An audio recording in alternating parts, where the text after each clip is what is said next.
그러니까 인간을 우상화하고 신격화했다는 것 자체는 너무 명백한 어떤 증거라는 건데, 네. 이 참고 영상 한번 VCR 한번 보시도록 하겠습니다. 네. 예언이들처럼 우리 꼴미들도 뭔가 해내야겠다는 거고 지원가는 저런 놈들에 나선다.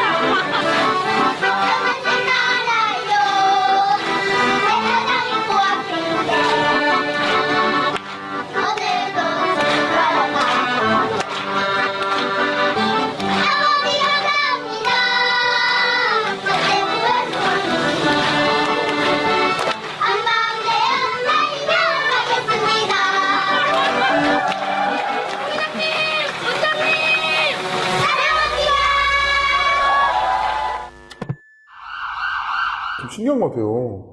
어떻게 이럴 수가 있죠? 북미 정상회담 넘어서면서 이제 북한과의 통일이 앞당겨지면서 이제 북한의 체제보다 이단의 문제가 더 심각한 상황이 되어지지 않을까. 일단 우리에겐 두 가지의 숙제인 것 같아요. 또 한 가지 지금 말씀하시는 게 예. 있는데 이 북한의 탈북자들도 그렇게 이단이 많이 빠진대요. 그럼요. 이단에서 열심히 섬겨주고 돈도 주고 막 물질적으로 이러니까 도와주니까. 너무 이게 너무 참 우리의 슬퍼요. 숙제 과제가 많습니다. 너무 슬퍼요. 마지막 때 이단 문제, 뭐 북한 선교 문제 참 중요한 문제인 것 같습니다. 그리고 중국 동포들. 그 중국 동포들의 피해가 아주 급속히 늘어나고 있다는 거예요.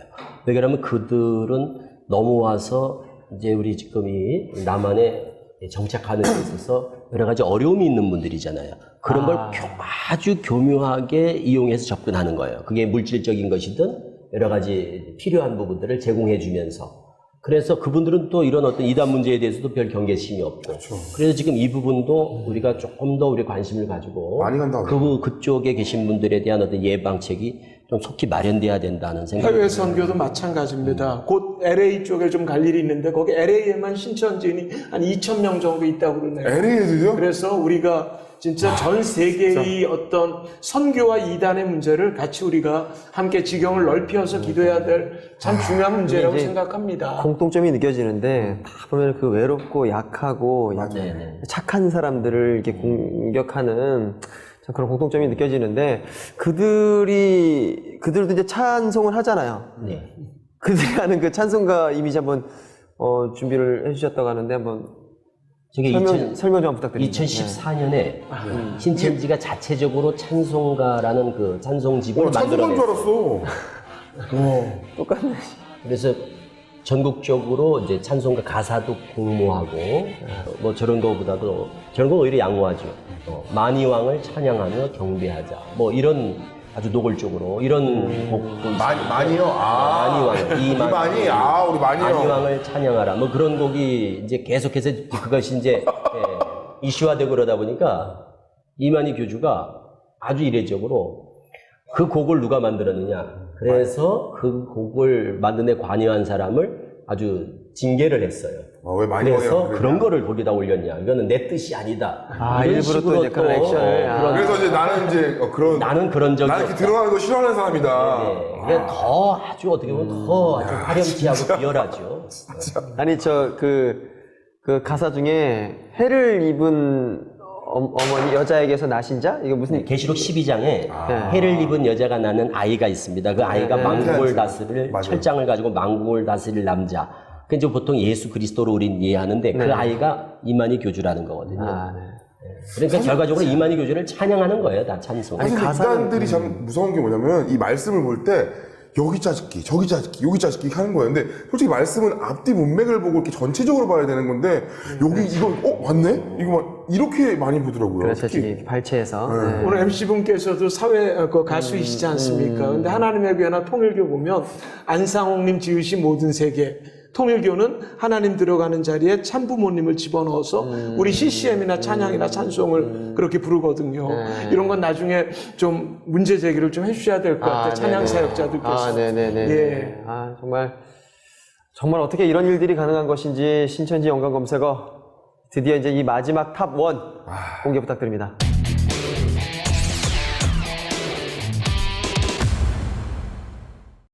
올해 이제 88세 되신 어르신이십니다. 네, 이게 참, 뭐 돌아가시지 않고 영원히 산다는 말인 거죠? 네네. 1931년생이니까 이제 올해 88세가 되는데 이 육체 영생이 결국 신천지인들이 오매불망 오직 염원하는 게 뭔가 하면 결국 육체 영생입니다. 그러니까 그들이 소망하는 것은 죽지 않는다는 거예요. 그러니까 우리도 성경에서 영생을 소망하지만 우리가 생각하는 영생하고는 다른 겁니다. 그렇죠, 그들은 그러니까 육신이 죽지 않고 그냥 영원히 산다는 거예요. 그런데 보장된 사람은 누구냐? 이만희 교주는 이미 보장돼 있다. 그 사람은. 이만희 씨가 죽으면 이제 확 줄지 않을까요? 그렇지 않을까요? 그거는 이제 완전 부도가 나는 경우죠. 부도. 세상으로 말하면 부도가 나는 경우가 되겠죠. 부도수표. 그러니까 이만희 교주는 죽지 않을 거라고 이미 정해진 그런 사람이지만 나머지는 숫자만 예정돼 있다. 그러니까 그 숫자에 들어가려고 그러는 거예요. 14만 4천이라는 숫자에 들어가서 그러면 그 14만 4천의 수가 차는 날 순교한 14만 4천과 하나가 돼서 이미 하늘에선 정해진 수가 있다는 거예요. 순교한 14만 4천이 있는데 이 땅에서 14만 4천만 차면 그 순교한 영혼과 이 땅의 14만 4천이 1대1로 혼인, 결혼을 하는 거예요. 합일. 이걸 이제 보통 우리가 신인 합일, 영육일체 그러는데 이렇게 하나가 되는 걸 영혼 신랑, 신천지 비유풀이에요. 그러니까 이렇게 모든 게 가능한 게 비유풀이가 이미 받아들여지게 되면 그 비유에 대해서 이상하다는 느낌을 갖지 않고 그게 믿어지면 이런 것들이 다 믿어질 수밖에 없다는 거죠. 그래서 영은 신랑, 육은 신부. 그래서 마치 영과 육이 하나 되는 건 신랑 신부가 결혼하는 이걸 혼인잔치라고 합니다. 그래서 하나가 되는 날 이 육신이 신천지인들의 육신이 죽지 않은 몸으로 홀연히 변화된다 그래요. 그게 바로 영생불사입니다. 그래서 안 죽고 영원히 살면서 이 세상을 왕노릇하면서 다스린다. 결국 신천지인들이 꿈꾸는 건 바로 이겁니다. 육체 영생 왕 같은 제사장. 그래서 세상을 통치하니까 세상 모든 사람들이 다 이제 11조를 다 신천지에 다 가지고 들어오니까 이 사람들은 세상의 모든 부귀영화와 권력을 다 거머쥐는 그 날을 꿈꾸는. 그래서 이만희 교주가 결국 육체 영생 왕 같은 제사장을 가지고 사기를 치는 거죠. 아니 그 영생한다는 그 분께서 그 이만희 씨께서 그 작년 7월에 광주광역시 한 병원에서 중증 수술을 받고 입원 치료 중이라는 보도가 있었는데요. 병원은 자주 오갔던 것 같습니다. 예, 사실이죠? 2010년에 수술을 한번 했는데 허리 수술을 했는데 한 6년, 7년 이래 되다 보니까 제가 볼 때는 재발이 되지 않았나라는 생각을 허리 해요. 어떤 뭐 디스크? 허리, 네, 그렇죠. 이제 허리 쪽에, 척추 쪽에 이제 문제가 있어서 이제 치료를 디스크가 안 좋으신, 받았는데 그런데 원체 디스크가 있나요? 저는 궁금해서. 원체 지금 이제 고령이다 보니까 디스크가 있으신 분에서 그 좀 무수강. 참 재밌는 게 그 MRI 찍는 보혜사잖아요. MRI 찍으시고 CT 찍으시고 그다음에 피 검사하시는 보혜사. 되게 답답하겠습니다. 그거 안 찍을 수도 없고 찍어야 되는데. 네. 아무튼 그 이만희 교수님의 그 비교적 최근의 모습이 찍힌 사진이 준비되어 있는데요. 한번 사진 좀 한번 띄워주실래요? 네. 아유, 저게 필체타신 보혜사. 2010년에 저건 조금 오래됐고. 보혜사. 이분은 이게 이제 누구시죠? 조금 더 이만희 씨 진짜.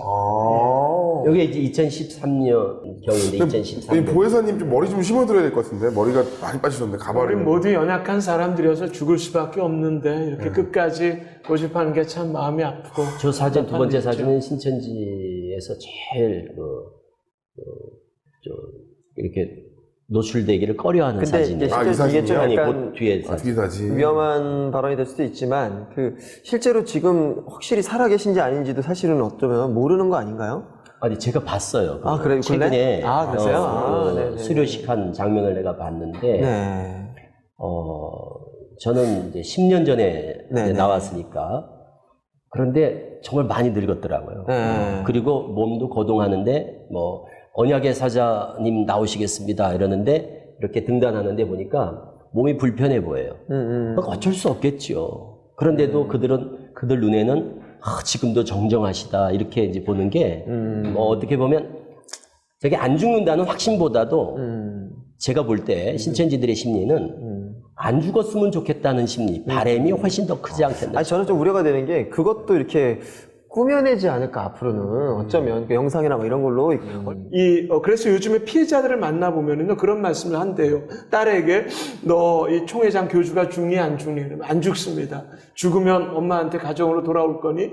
그래서 예스라고 하는 친구들도 꽤 있거든요. 그래서 아마 저희가 보기에는 교주가 죽게 되면 신천지에 남는 세력도 있고, 아리로 돌아가는 세력도 있고, 또 한국교회로 돌아오는 분들이 있을 것 같아요. 그 역할을 우리 목사님께서 해주시고 잘 계시거든요. 받아줘야죠. 그때가 전 골든타임이라고 생각해요. 그래서 지금은 이단 피해자들은 너무 급한 마음이지만 그래도 결국 하나님께서 회복 치유시켜 줄 거라고 믿고 끝까지 사랑하는 마음으로 기다려주는 이것이 수백만 피해자들에게 도움되어지지 않을까 해서 결국은 죽을 수밖에 없는 사람이거든요.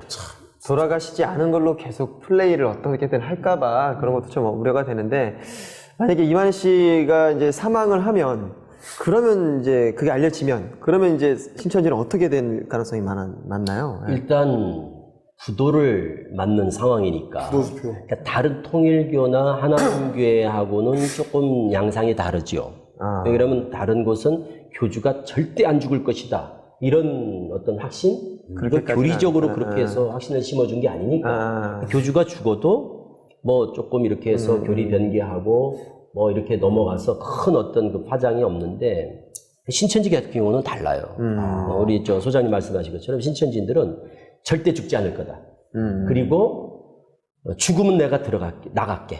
그러니까 가정으로 돌아올게. 이런 경우가 대부분이에요. 그래요? 그러니까 물론 그게 죽는다는 얘기를 하는 게 아니라 안 죽을 거야, 걱정하지 마. 그렇게까지 믿는 죽으면 어떡할래?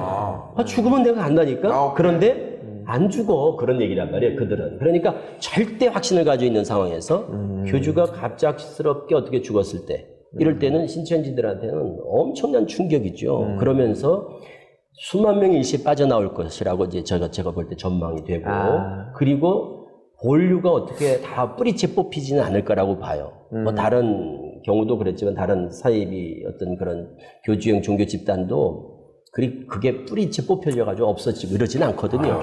그런데 본류는 가지만 다른 경우와 달리 많은 사람이 빠질 거고, 그리고 본류는 가면서 이제 교리가 변개되면서 자기 후계자를 세우는 거는 제가 볼 때 쉽지 않을 거라고 봐요. 지금 김남희 원장이 원체 그냥 후계자 자리에 그냥 아주 독보적으로 그래 자리를 하고 있다가 갑자기 저렇게 지금 뭐 배도자라고 그래가지고 지금 제거가 된 이런 상태에서 그 자리를 메울 만한 마땅한 사람이 없고, 현실적으로. 그리고 거기서 떨어져 나온 사람들이 이제 정통교회로 돌아오는 수도 꽤 있을 거라고 보고, 그리고 신앙을 포기하는 사람들이 또 의외로 많을 거고, 그리고 아리로 빠지는 경우. 그러니까 지금 신천지에 있다가 나와서 탈퇴해서 또 내가 메시아다, 내가 또 아이다, 보혜사다, 이긴 자다라고 하는 교주들이 제가 아는 사람은 20명이 넘거든요, 벌써. 그럼 이만희 교주 사후, 이만희 교주가 죽었다 그러면 제가 볼 땐 5, 60명의 교주가 저는 쏟아져 나올 거라고 봐요. 그게 이제 또 다른 이제 골칫거리가 되겠죠. 이만희 교주도 원래 그렇게 아리로 나온 단체 중에 하나이거든요. 저도 얘기 들은 게 그 과천의 문원동인가? 장막성전이라고 하는 단체. 거기서부터 원래 있었는데 그거의 밑에가 신천지, 그 아리 중에 하나가 신천지라고. 교주가 교주를 낳아요. 대부분 교주 밑에서 교주가 나오고 교주 밑에서 교주가 나와요. 이걸 우리가 이제 이단 교주의 계보가 있다는 거예요, 계보. 그래서 그 가운데 이만희 교주도 지금 저렇게. 성공한 교주인 거죠? 그렇죠. 속된 말로 그냥 성공한 교주인 그러니까 거죠. 부흥한 교주. 그거를 꿈꾸는 예비 교주들, 교주 후보들이 너무너무 많은 거예요. 아니 그래도 유난히 돌아가시면 많이들 회심하시고 돌아올 거라는 그런 좀 그렇게라도 해프닝이 됐으면 좋겠네요. 그런 바람을 또 근데 가져봅니다. 이게 참 이게 끝이 없는 게, 이만희 씨가 돌아가신다고 할지라도 또 그게 이제 있기 때문에 우리가 정말 깨어있을 주님 오실 때까지는 우리가 계속 기도해야 될 문제가 계속 그 이단 싸움이 문제니까요. 그건 뭐 말씀대로이니까.